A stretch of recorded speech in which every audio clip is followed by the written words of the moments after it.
而家同大家介紹咧 breaking 5個最重要嘅元素啦。第一個啦 top walk 啦，第二個 footwork 啦，第三個 freeze 啦，之後就係 palm move 啦，而第5個就係自己個人嘅 style 啦。我而家示範嘅就係 top walk。Top walk 其實係冇一個特定嘅話啱定錯，即係喺 breaking 上面係其實好多動作都可以自己自由發揮。breaking 嚟講最容易就係 top walk 行先咯，因為 top walk 係可以練自己個協調度啦，然之後再去當你有協調度提升咗嘅時候咧，再去練其他動作嘅時候就變相就容易好多啦。接住落嚟，我就會建議大家練嘅就係 footwork。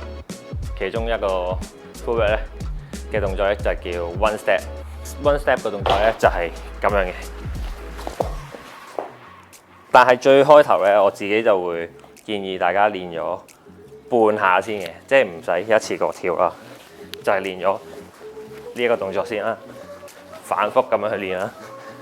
當你 ready 好嘅時候咧，就其實一跳過去就係啦，然之後就要練埋左邊啦。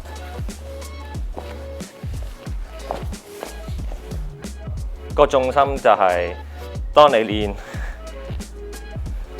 一個動作嘅時候咧，其實要轉手啦。喺呢個動作嘅過程咧，都係可以練到你嘅協調度啦，同埋點樣去喺個音樂拍子上面度同個音樂有聯繫。當大家咧了解到 top walk 同 footwork 係咩嘅時候咧，就要講點樣 top walk 落 footwork 啦。咁首先咧，其實 top walk 之後咧，落 footwork 咧有一個簡單嘅名稱，就叫高單啦。其實最基本嘅高單咧，就係當我跳完 top walk 嘅時候咧，個高單咧就係轉落去啦。當你踎低咗嘅時候咧，你就可以 ready 準備做 footwork 嘅動作。第三個元素啦 ，freeze 啦。我哋最基本開頭就係一定係練咗 shoulder freeze 先嘅，因為咧，如果你第一次咧就即刻做呢個用手托呢個動作嘅 freeze 咧，係比較難嘅，所以咧通常我會建議大家練咗 shoulder freeze 先啦。咁 shoulder 咧，通常我隻手會建議大家係90度啦，然之後係坐低咗先啦，就慢慢挨落去，攞個頭頂住，然之後咧。隻左手咧就係擺喺眼前面，撐起兩隻腳啦，然之後嘗試將隻左腳擺上左手手踭，跟住先慢慢拎起隻右腳，咁樣就完成到一個簡單嘅 shoulder freeze 啦。盡量 hold 得幾耐得幾耐咯，咁樣你就可以盡快練到自己嗰個 core 同埋去揾到嗰個平衡。然之後你就慢慢可以將隻腳離開隻手，咁完成一個 shoulder freeze。隻腳咧就係可以拎起，然之後咧轉唔同嘅腳架。freeze 個小技巧，我覺得係個重心就喺個頭嗰度啦，然之後手啦，下半身咧通常就係喺個腹部咯，即係喺個腹肌嗰個位置，你點樣去 lock 住咯嚇。但係我會建議大家，當你識咗右手嘅時候咧，其實係可以練埋左手。咁你嗰個協調度咧就會都係大大咁樣提升，然之後都係令到自己之後去學一個新嘅動作就會再易上手啲咯。好，咁而家介紹 breaking 第4個元素咧，亦都係我自己覺得係最好玩嘅其中一個元素，就係叫 palm move 啦。而家示範俾大家睇，呢個動作咧叫 windmill。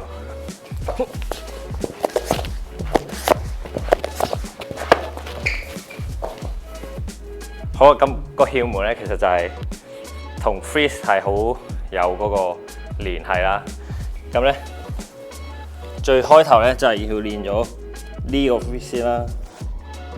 咁當大家可以練到兩隻手 hold 嘅時候咧，其實係要練到單手啦，咁單手都得嘅時候咧，就開始練翻雙手，但係要搞腳。咁當你都可以搞到腳嘅時候咧，就其實咧要練咗呢個叫背轉 back spin 呢個動作先嘅。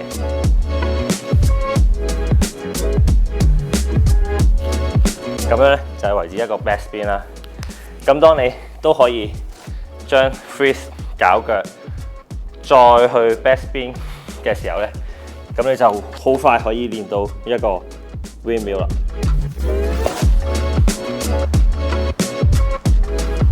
咁點樣推手咧？其實就係當你練穩咗個 freeze 嘅時候咧，推手其實就係右手啦，推落去。但係當你推落去嘅時候咧，你隻右腳要同右手同步一齊俾力咯。但係咧隻左腳就要帶上去左手呢個方向啦。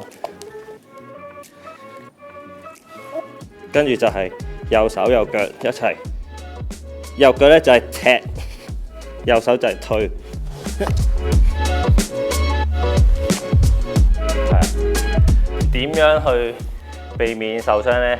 就係最好就唔好喺啲硬地度練啦。首先，最好就有啲軟墊練係比較好嘅，冇咁容易受傷啦。然之後咧，通常咧，我哋落到背脊轉嘅時候咧，個 hip 位一定係頂高嘅，即係同個地下有距離啦。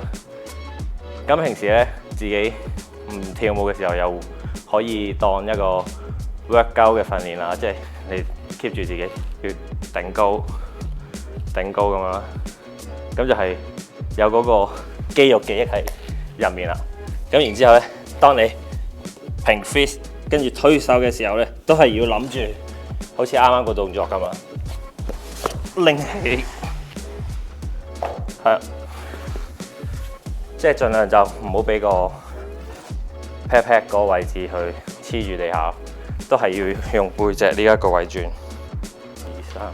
1、2、3，係啦，呢個就係叫 top walk 啦。然之後一個基本嘅高單啦 ，hold 住去 full back 啦 ，one step 啦，然之後一個 freeze 啦，